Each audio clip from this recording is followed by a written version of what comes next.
အားလုံးပဲမင်္ဂလာပါ One Book YouTube Channel ကနေပြန်လည်ကြိုဆိုလိုက်ပါတယ်ဒီနေ့မှာတော့ဆရာနန္ဒာသိန်းစံခရောက်လန်းကိုဖြတ်ကျော်ခြင်းဆိုတဲ့စာအုပ်ထဲက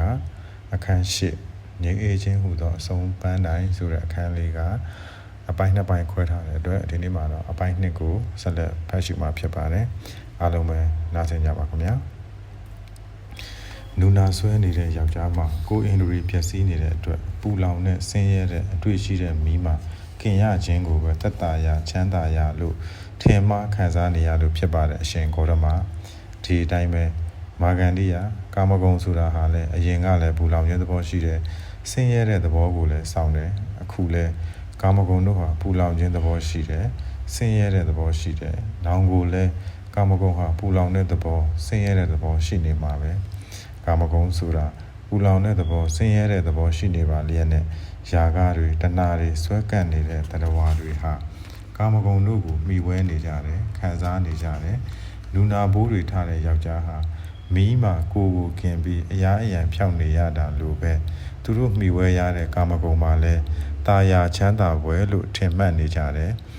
လူနာဆွဲနေတဲ့ကိုယ်ကိုမီးမှာခင်နေခြင်းဟာသက်တာယာချမ်းသာယာလို့ထင်မှတ်နေတာလို့ပဲမာဂန္ဒီယာ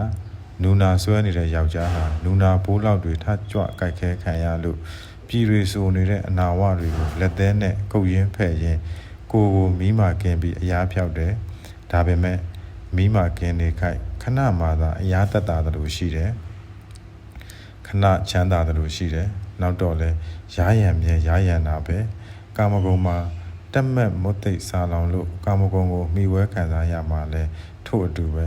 မိဝဲခံစားမှုအခိုက်အတန့်မှာခိတ္တခဏတက်တာရာချမ်းသာရာဖြစ်တယ်လို့ထင်တယ်။နောက်ကြတော့လဲကာမဂုဏ်ကိုတက်မက်စာလောင်မှုမုတ်သိမှုတွေကဖြစ်မြဲပဲငါမေးမယ်မာဂန္ဒီယာ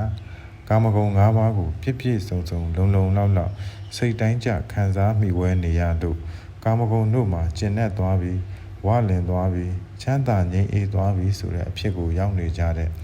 မင်းဒါမှမဟုတ်အမတ်ဒီလိုပုံကိုမျိုးအရင်ကရှိခဲ့တယ်လို့သင်ကြားဘူးသလားဒါမှမဟုတ်ဒီလိုပုံကိုမျိုးအခုရှိတာကိုသင်တွေ့ဘူးရဲ့လားဒါမှမဟုတ်နောက်မှဒီလိုပုံကိုမျိုးရှိလိမ့်မယ်လို့သင်ကြားဘူးရဲ့လားမဖြစ်နိုင်ပါရှင်ခေါ်တော့မှကာမဂုဏ်၅ပါးကိုစိတ်ကြိုက်ခံစားရလို့ကာမဂုဏ်တို့မှာတက်မှတ်မှုကင်းသွားသူဝလင်ကျင်နဲ့သွားတဲ့အဖြစ်ကိုရောက်သွားသူရဲ့လို့မရှိနိုင်ပါအရင်ခေါ်တော့မှ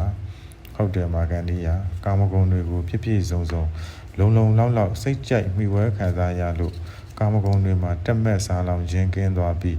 ငြိမ်းအေးချမ်းသာခြင်းကိုရကြတဲ့မင်းအမတ်လိုပုံပုံမျိုးကိုငါမြင်လည်းမမြင်ဘူးကြားလည်းမကြားဘူးဒါပေမဲ့ကာမဂုဏ်တွေမှာမုတ်သိစားလောင်မှုကင်းပြီးငြိမ်းအေးတဲ့အဖြစ်ကိုရနေကြတဲ့ယဟန်ပုံနာတွေတော့ရှိခဲ့ဘူးတယ်အခုလည်းရှိတယ်နောင်လည်းရှိနိုင်တယ်မာဂန္ဒီယာလက်ဟူသမျှမှာအနာကင်းခြင်းသည်အချမ်းသာဆုံးဖြစ်တယ်အချမ်းသာဟူသမျှမှာနိဗ္ဗာန်သည်အသာဆုံးဖြစ်တယ်နိဗ္ဗာန်ကိုသိမြင်ရရှိရာလမ်းခရီးတွေအနက်မှာအင်္ဂါ၈ပါးရှိတဲ့အရိယမဂ်လန်းဟာဘေးအကင်းဆုံးအမြတ်ဆုံးဖြစ်တယ်အရှင်ဂေါတမရဲ့စကားဟာအံ့ဩဖွယ်ရှိပါတယ်လက်ဟူသမျှမှာအနာကင်းခြင်းသည်အချမ်းသာဆုံးဖြစ်တယ်ချမ်းသာဟူသမျှမှာနိဗ္ဗာန်သည်အသာဆုံးဖြစ်တယ်လို့ပြောဆိုလာကြတဲ့ရှေးပရိပိုတို့စကားကိုကြားဘူးပါတယ်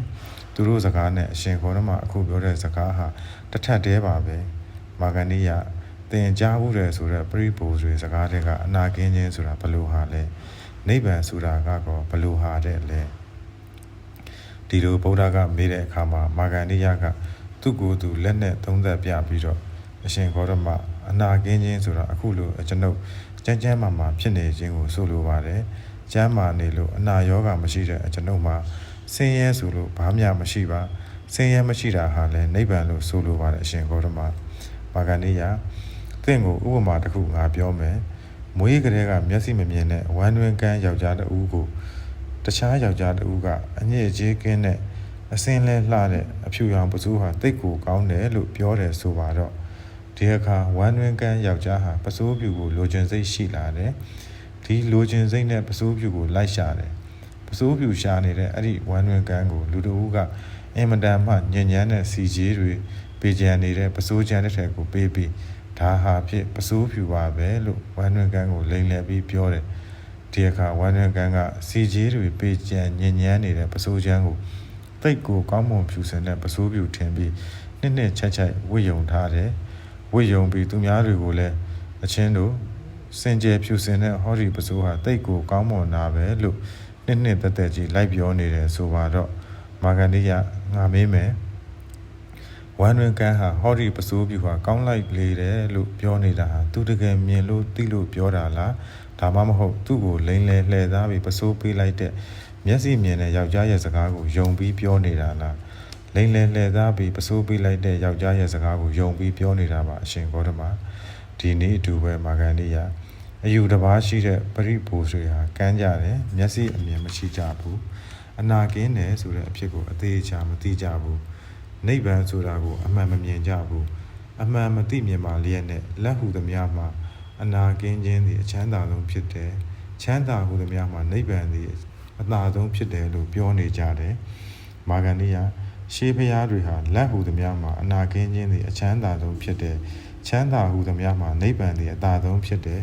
နိဗ္ဗာန်ကိုရောက်ကြောင်းဖြစ်တဲ့လမ်းတို့အနက်အင်္ဂါ၈ပါးရှိတဲ့အရိယမဂ်လမ်းသည်ဘေးကင်းဆုံးအမြတ်ဆုံးဖြစ်တယ်လို့ပြောခဲ့ကြတယ်ရှေးဘုရားရှင်တွေပြောခဲ့တဲ့ဒီစကားဟာအခုတော့တာမန်ပုထုဇဉ်တွေစီမှာသုံးနှုံနေတဲ့စကားဖြစ်နေတယ်မာဂန္ဒီယ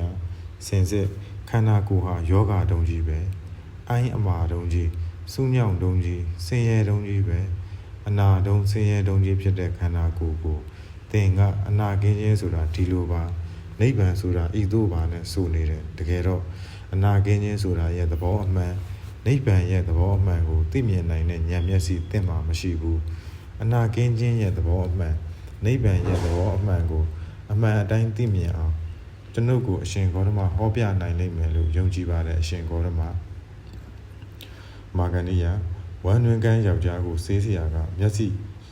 အမြင်ရအောင်စိတ်ကူပေးတယ်ဆိုပါတော့စိတ်ကူပေးပေမဲ့မျက်စိအမြင်မရရင်ဆေးစရာဟာပင်ပန်းယုံမှမဟုတ်လားမှန်ပါတယ်ရှင်ဂေါတမဒီအတိုင်းပဲငါကတင့်ကိုအနာကင်းခြင်းဆိုတာဤသို့ဖြစ်တယ်နိဗ္ဗာန်ဆိုတာထိုသို့ဖြစ်တယ်လို့အမှန်သိမြင်အောင်ဟောပြတယ်ပဲထားသင်ကအမှန်မမြင်ရင်ငါပင်ပန်းယုံမှရှိမှာပေါ့အမှန်ကိုမြင်နိုင်အောင်ကျွန်ုပ်ကိုအရှင်ဂေါတမဟောပြနိုင်လိမ့်မယ်လို့ယုံကြည်ပါတယ်အရှင်ဂေါတမမာဂန္ဒီယဝမ်းတွင်ကန်းကိုဆေးစရာကကူစားပေးလို့မျက်စိအမြင်ကိုရသွားတယ်ဆိုပါစို့အဲ့ဒီအခါသူအမြတ်တနိုးဝတ်ဆင်ထားတဲ့ပစိုးဟာတကယ်ကောင်းမွန်စင်ကြယ်တဲ့ပစိုးမဟုတ်ဘူးဆိုတာမြင်လာတယ်စီကြီးတွေပေးကြံမဲညစ်နေတဲ့ပစိုးချမ်းကြီးပဲလို့အမှန်သိမြင်လာတယ်မွေးညစ်တဲ့ပစိုးကိုစင်ကြယ်ဖြူလွင်တဲ့ပစိုးရဲ့လို့လိန်ညာပြီးငါ့ကိုပေးခဲ့တာဖြစ်တယ်လို့သိမြင်လာတယ်မွေးညစ်တဲ့ပစိုးကိုမမွေးညစ်တဲ့ပစိုးလို့လိန်ညာပြီးငါ့ကိုပေးခဲ့တာဖြစ်တယ်လို့သိမြင်လာတယ်မွေးညစ်တဲ့ပစိုးကိုမွေးညစ်တဲ့ပစိုးရဲ့လို့မသိမြင်နိုင်တော့ငါကဖြူစင်တဲ့ပစိုးရဲ့လို့ထင်မှတ်ပြီးမျက်နှိုးဆွဲလန်းခဲ့မိတာပဲလို့မျက်စိအမြင်ရလာတဲ့ဒီယောက်ျားဟာသိမြင်လာတယ်သိမြင်လာနိုင်တယ်မဟုတ်လားမာဂန္ဒီယမှန်ပါတယ်အရှင်ဂေါတမအမှန်ကိုအမှန်အတိုင်းသိလာတဲ့အခါမှာမဲညစ်တဲ့ပစိုးချမ်းကိုမျက်စိအမြင်ရလာတဲ့အဲ့ဒီယောက်ျားဟာဆွဲလန်းသေးသလားဆွဲလန်းမအောင်မလားမဆွဲလန်းတော့ပါအရှင်ဂေါတမဒီအတိုင်းပဲမာဂန္ဒီယသင်ကိုငါကအနာကင်းခြင်းဆိုတာဤသို့ဖြစ်တယ်နိဗ္ဗာန်ဆိုတာဤသဘောဖြစ်တယ်လို့ပြောပြတဲ့အခါမှာအနာကင်းခြင်းရဲ့သဘောအမှန်နိဗ္ဗာန်ရဲ့သဘောအမှန်ကိုသင်သိနိုင်တန်ရပါတယ်အနာကင်းခြင်းရဲ့သဘောမှန်နိဗ္ဗာန်ရဲ့သဘောမှန်ကိုသင်သိမြင်တဲ့ဉာဏ်မျက်စိဖြစ်တာနဲ့တပြိုင်နက်ဥပါဒနခန္ဓာ၅ပါးမှာတမက်ဆွဲလန်းမှုပျောက်မှာပါပဲခန္ဓာ၅ပါးကိုဆွဲလန်းစရာအနေနဲ့ငါစိတ်ကငါ့ကိုလှည့်စားခဲ့တယ်ငါဟာခန္ဓာ၅ပါးမှာဆွဲလန်းတဲ့ဥပါဒဏ်ကြောင့်ဘဝဖြစ်ရတယ်ဘဝကြောင့်ဇာတိဖြစ်ရတယ်ဇာတိကြောင့်အိုခြင်းနာခြင်းသေခြင်းတွေပူဆွေးသောကရောက်ခြင်းငိုကြွေးခြင်းကိုယ်ဆင်းရဲစိတ်ဆင်းရဲခြင်းပြင်းစွာပူပန်ခြင်းဆိုတဲ့ဒုက္ခတွေဖြစ်ရတာပဲလို့အမှန်သိမြင်မှုသင်မှာဖြစ်နိုင်ရပါတယ်အရှင်ဂေါတမဟာကျွန်ုပ်ကိုဒီနေရာတွင်ပဲဉာဏ်မျက်စိအမြင်ရသွားသူအဖြစ်ရောက်အောင်တရားဟောပြနိုင်တယ်လို့ယုံကြည်ပါတယ်အရှင်ဂေါတမမာဂန္ဒီယဒီလိုဆိုရင်သူတော်ကောင်းတွေကိုသင်မိဝဲစည်းကပ်ပါသူတော်ကောင်းတွေကိုမိဝဲစည်းကပ်ရင်သူတော်ကောင်းတရားတွေကိုသင်ကြားရနာရမယ်သူတော်ကောင်းရဲ့ဉာဏ်မျက်စိကိုရစေနိုင်တဲ့နိလန်းမှန်ကိုလိုက်နာအားထုတ်နိုင်မယ်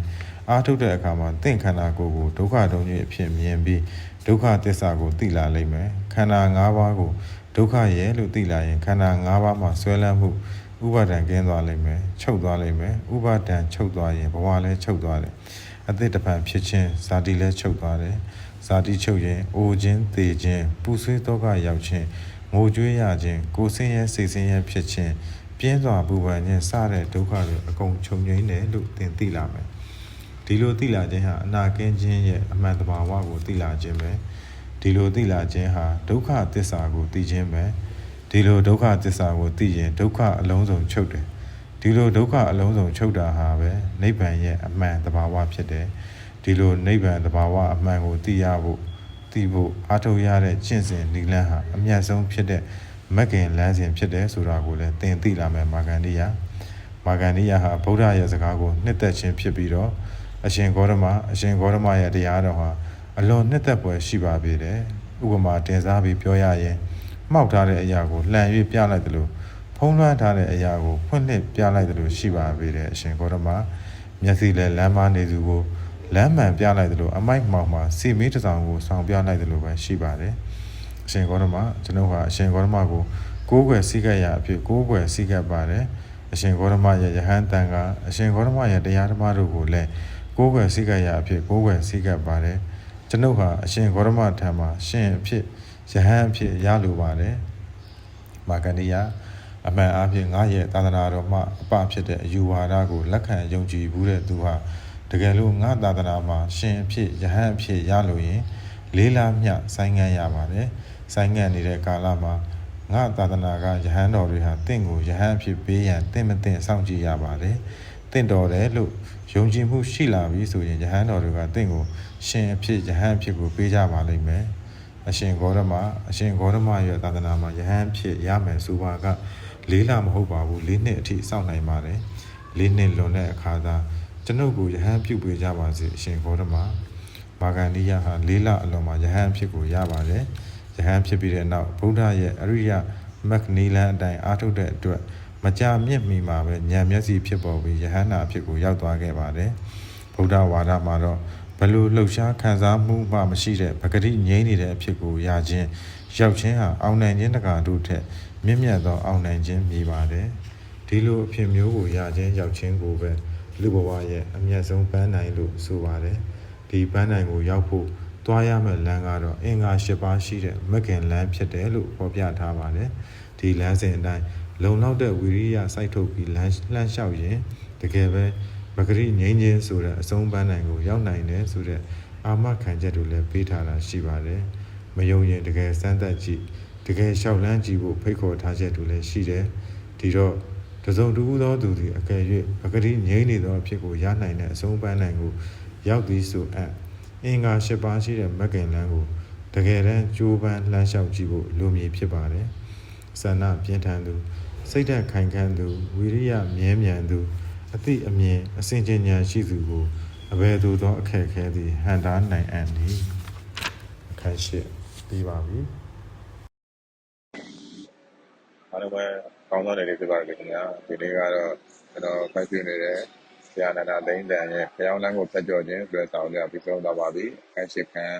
ပါပြီးတော့အခန်း၈ခန်းတော့ဖတ်ပြပြီးဖြစ်ပါတယ်ခင်ဗျာအဲ့တော့ဒီစာအုပ်လေးကနေကျွန်တော်ရရှိလိုက်တာလေးကစမန်တော်ဝိရိယနဲ့အရှုံးမပေးပဲကိုတက်ဆန်းမလောက်ကိုတန်းတန်လောက်ကိုလောက်ကြရမယ်လောက်ဆရာဖြစ်တာကိုချက်ချင်းထားလို့ဖို့လိုအပ်တယ်ပေါ့နော်အရှုံးမပေးဘဲနဲ့ကျွန်တော်တို့လောက်ရမယ်ဆိုတော့အကြောင်းတွေကိုတက်တေတာတကားနဲ့ဒီစာအုပ်လေးထဲမှာပြည့်စုံစုံအနှစ်ချုပ်ကိုဖြေးပြထားတာလေးတွေ့ရပါတယ်အဲ့တော့ဒီမနိုအနေနဲ့လည်းဒီစာအုပ်လေးကိုဖတ်ဖို့တိုက်တွန်းအပ်ပါတယ်ကျွန်တော်ရဲ့ဒီ YouTube podcast လေးမှာလည်းနားဆင်ပေးဖို့တိုက်တွန်းအပ်ပါတယ်ခင်ဗျာနောက်ထပ်လည်းစာအုပ်အသစ်တွေတန်ဖိုးရှိတဲ့စာအုပ်တွေကိုဆက်လက်ဖတ်ရှုမှာဖြစ်ပါတယ်လူချင်းမင်းတို့ဖတ်ရှုစေခြင်းနဲ့စာအုပ်တွေကိုလည်း comment box မှာရေးသားနိုင်ပါတယ်ကျွန်တော်ရှာဖွေပြီးတော့ဖတ်ရှုပေးပါမယ်ခင်ဗျာအောင်သောနေ့ကလေးကိုဖတ်နိုင်ပါစေအားလုံးပဲဘဝမှာတွေ့ရတဲ့အခက်အခဲတွေဒုက္ခတွေကိုစက်မှန်သောဝိရိယနဲ့ကြိုးစားပြီးတော့ကြော်ဖြတ်နိုင်ကြပါစေလို့ဆုမွန်ကောင်းတာရင် YouTube One Book Channel ကနေနှုတ်ဆက်လိုက်ပါတယ်ကဲနောက်ထပ်စာအုပ်အသစ်ကလေးတွေဖတ်ရှင်းတော့ကျွန်တော်တို့ပြန်ဆုံကြပါမယ်ခင်ဗျာအားလုံးပဲကျေးဇူးပါ